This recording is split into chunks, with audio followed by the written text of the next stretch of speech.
हम बात करते हैं नर्सिंग एपिस्टेमोलॉजी की। नर्सिंग एपिस्टेमोलॉजी क्या होती है? जैसा कि ऑलरेडी हम लोग को मीनिंग पता चल गया है कि एपिस्टेमोलॉजी क्या है, कि जिसमें हम लोग नॉलेज जो हम लोगों ने गेन करना होता है वो क्यों गेन करें, कैसे गेन करें।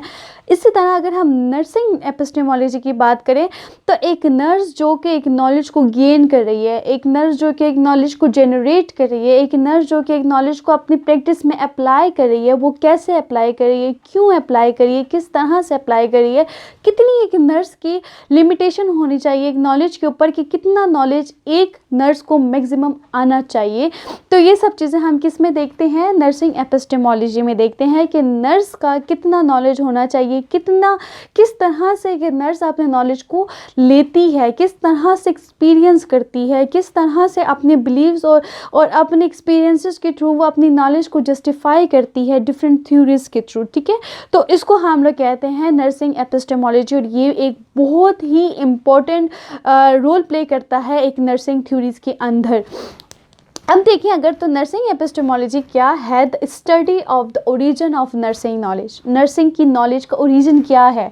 इट्स स्ट्रक्चर एंड मेथड्स, उसके स्ट्रक्चर्स क्या हैं, मेथड्स क्या हैं, पैटर्न्स क्या हैं उनके नॉलेज के, वो कौन कौन से मेंबर्स को कितना नॉलेज पता है, और किस तरह का क्राइटेरिया है उनका कि जो एक नर्स है वो ये क्लेम कर रही है कि मेरे पास ये नॉलेज है और इस तरह से नॉलेज है, तो वो उसको जस्टिफाई भी करती है कि ये नॉलेज क्या वो वैलिड है कि अनवैलिड है। ठीक है, एक चीज़ को वैलिड, एक जो भी आप नॉलेज कर रहे हो उसको एविडेंस बेस्ड नॉलेज होना लाजमी है, क्योंकि इस पे आप जो है तो आप उसे सामने वाला रीजनिंग करता है कि आप ये नॉलेज किस बेस पे दे रहे हो। ठीक है, तो एक नॉलेज जो कि एक नर्स प्रोवाइड करी है उसका वैलिड होना भी लाजमी है।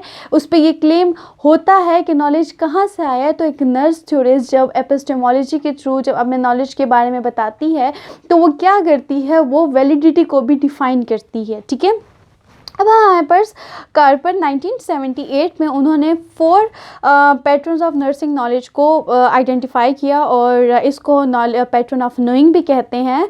तो इस पैटर्न में उन्होंने 4 चीज़ें नर्सिंग के से रिलेटेड बताई कि ये ऐसा नॉलेज है जो कि एक नर्स के पास होना चाहिए। ठीक है, एम्पेरिकल नॉलेज, एक नर्स के पास एम्पेरिकल नॉलेज होता है। एम्पेरिकल से मुराद ऐसा नॉलेज जो कि नर्स ऑब्जर्व करती है, अपनी ऑब्जर्वेशन से वो नॉलेज गेन करती है, अपने एक्सपेरिमेंटेशन से वो नॉलेज को गेन करती है। ऐसे नॉलेजेस को ऐसे वो नॉलेज गेन करती है कि वो सामने वाले बंदे के ऊपर एक्सपेरिमेंट करके अपने प्रैक्टिस के अंदर डाल के, एक्सपेरिमेंट डजंट मीन कि वो अपने पेशेंट को हार्म करना चाहे या वो अपने पेशेंट को हार्म करे, नहीं। अपने जो एम्पेरिकल अगर हम नॉलेज की बात करें तो उसका मतलब ये है कि हम किस तरह से सामने वाले बंदे को केयर देते हैं थ्रू मेजरेबल डेटा। ठीक है, किस तरह से हम अपने पेशेंट को असिस्ट करते हैं, किस तरह से उसके लिए एक प्लान बनाते हैं, डायग्नोज बनाते हैं, किस तरह से उसको इम्प्लीमेंट करते हैं और देखते हैं क्या हमारा गोल अचीव्ड हुआ कि नहीं। अगर तो अचीव हो रहा है तो गुड है, और अगर नहीं हो रहा तो दोबारा उस प्लान को चेंज करते हैं। ऐसे एक्सपेरिमेंट्स करते हैं कि जिसमें हम quality based, evidence based care हम अपने पेशेंट को दे सकें, अपने क्लाइंट्स को दे सकें। ठीक है, तो एम्पेरिकल नॉलेज को इसीलिए क्या कहा, the science of nursing. What does it mean? Science of nursing. Science of nursing mean कि किस तरह से आप एक्सपेरिमेंटल वे पे, ऑब्जर्वेटिव वे पे जाके अपने पेशेंट को केयर देते हो, उस नॉलेज को किस तरह आप गेन करें। ठीक है, फिर है हमारे पास aesthetic, the art of nursing. Art of nursing, किस तरह से एक आर्ट ऑफ नर्सिंग, आप किस तरह से अपने पेशेंट को केयर दे रहे हो, किस तरह से आप रिलेशनशिप कायम कर रहे हो अपने एक पेशेंट और एक नर्स का क्या ट्रांसपर्सनल रिलेशन है, किस तरह से आप होलिस्टिक वे पे जाके अपने पेशेंट को केयर देते हो, किस खूबसूरती के साथ आप जाके अपने पेशेंट को इस तरह की क्वालिटी बेस्ड केयर प्रोवाइड करते हो कि वो जल्दी से क्योर हो जाता है। ठीक है, आप ऐसे डिफरेंट मेथड्स जो यूज़ करते हो, यह भी एक नॉलेज है कि आप किस तरह से अपने पेशेंट को केयर दे रहे हो, कैसा इन्वायरमेंट आप उसको प्रोवाइड कर रहे हो, किस तरह से आप अपने पेशेंट को असिस्ट कर रहे हो, किस तरह से आप अपने पेशेंट के साथ अपना रेपो बिल्ड कर रहे हो। तो ये सब क्या है, एक आर्ट है। एक आर्ट ही इंसान के अंदर ये एबिलिटी लेके आता है, ये ऐसा नॉलेज है कि जो इंसान के अंदर उसको बताता है कि क्या ठीक है क्या गलत है, किस तरह से आपका जो पेशेंट है वो जल्दी क्योर हो जाएगा, किस तरह की केयर देने से आपका पेशेंट जल्दी से ठीक हो जाएगा। तो वो हमारे पास क्या है, हमारे पास एस्थेटिक नॉलेज है कि जिस नॉलेज के थ्रू हम अपने पेशेंट को एक पेशेंट सेंटर्ड केयर प्रोवाइड कर सकते हैं। तो इसका क्या मतलब हुआ, द आर्ट ऑफ नर्सिंग।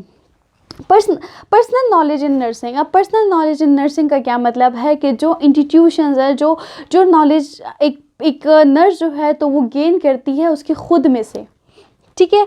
हर एक इंसान के पास नॉलेज होता है, हर एक इंसान उसका कुछ ऐसा नॉलेज होता है कि जो वो खुद से सीखता है, ठीक है। सेल्फ अवेयरनेस की अगर मैं यहाँ पे बात करूँ तो हर इंसान अपनी गलतियों से, अपने पीछे की हुई गलतियों से सीखता है। तो वो चीज़ें जो एक नर्स खुद सीखती है, जो वो बुक से नहीं सीख रही, जो वो किसी के एक्सपीरियंस से नहीं सीख रही, वो अपने खुद के एक्सपीरियंस से सीख रही है, वो खुद की इंस्टीट्यूशन के थ्रू कुछ चीज़ सीख रही है, कुछ ऐसा पर्सनल नॉलेज हो कि उसने सीखा है और वो उसको इम्प्लीमेंट कर रही है और जो कि पेशेंट की केयर में उसको हेल्प आउट कर रहा है। इसको हम लोग पर्सनल नॉलेज कहते हैं। तो ये नॉलेज भी एक नर्स के लिए होना बहुत इंपॉर्टेंट होता है कि वो किस तरह से अपने पेशेंट को केयर प्रोवाइड कर रही है। Now the second one is ethical knowledge. Ethical knowledge का क्या मतलब है कि एक नर्स किस तरह से अपने पेशेंट को एक केयर प्रोवाइड कर रही है, उसकी ऑटोनॉमी को सामने रखते हुए, एक राइट और रॉन्ग डिसीजन को सामने रखते हुए किस तरह वो ठीक डिसीजन ले रही है, गलत डिसीजन ले रही है, उसका रिस्पेक्ट किस तरह वो अपने नॉलेज के थ्रू किस तरह एक रिस्पेक्ट दे रही है, एक अपने पेशेंट को उसकी ऑटोनॉमी का कैसे ख्याल रख रही है, ठीक है। तो उसको हम क्या कहते हैं, एथिकल, मोरल वे पे जाके आप क्या करते हो, अपने पेशेंट को रिस्पेक्ट देते हो, अपने पेशेंट की डिग्निटी का ख्याल रखते हो, अपने पेशेंट के साथ जस्टिस करते हो, अपने पेशेंट के साथ अच्छे से उसकी राइट और रॉन्ग का ख्याल रखते हुए उसको ऐसी केयर प्रोवाइड करते हो जिससे वो हार्म नहीं होता। तो ऐसी नॉलेज को, जो एक नॉलेज इस तरह की एथिकल नॉलेज जो एक नर्स के पास होती है, जो कि अपने पेशेंट को प्रोवाइड करती है उसकी डिग्निटी का ख्याल रखते हुए, इसको हम कहते हैं एथिकल नॉलेज। तो ये वो 4 पैटर्न्स थे, ethical knowledge, personal knowledge, empirical knowledge, इसके अलावा जो ये एस्थेटिक नॉलेज है। तो ये वो पैटर्न्स हैं जो नॉलेज एक नर्स के पास होती है अपने पेशेंट को देने के लिए, ठीक है। और इसके साथ ही हमने अपने जो कंपोनेंट्स हैं, जो नर्सिंग थ्योरीज के कंपोनेंट्स हैं, जो एलिमेंट्स हैं होते हैं जो एक थ्योरी के अंदर, वो हमने अपने सारे कवर कर लिए हैं। आई होप आपको मेरी ये सारे कंपोनेंट्स जो मैंने आपको समझाए हैं इन सीरीज़ की आपको समझ आई होगी। और अगर इसके अलावा आपका कोई भी किसी भी कंपोनेंट में कोई भी इशू है, कोई भी मसला है, कोई भी क्वेश्चन है आप वो पूछना चाह रहे हैं, तो आप जो है तो वो कमेंट बॉक्स में पूछ सकते हैं।